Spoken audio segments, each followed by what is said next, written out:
Бүгін бізде арам шөптерге қарсы 10 литр су және мына тұздың 1/4 бөлігін аламыз, және уксустың 70% уксустың жартысын пайдаланатын боламыз. Осыларды жақсылап араластырып, арам шөптердің үстіне сүйіп шығамыз. Ал бірге дайындаймыз. Барлығын салдым.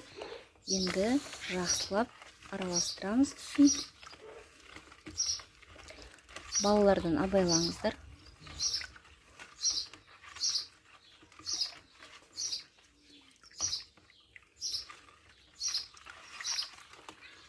Кішкене тұзы ерісін. Сосын барлығын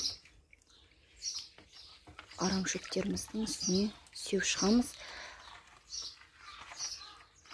Яғни оның тамырларын зақым келтіріп, арам шөптің өсуіне кедергі келтіреді.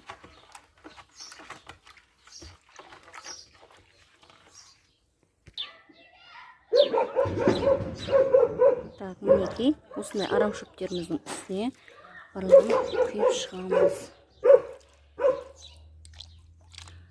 Осылайынан қай жерге өсет дейсіздер, барлығына құямыз.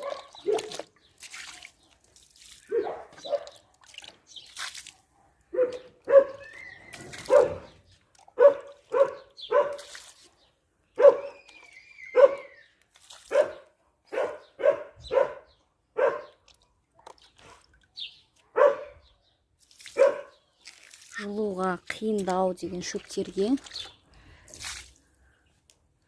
бізде осылай брусчатканың үстінде қиынырақ. Сол себепті осындай жолмен тазалаймыз. Іске сәт барлықтарыңызға.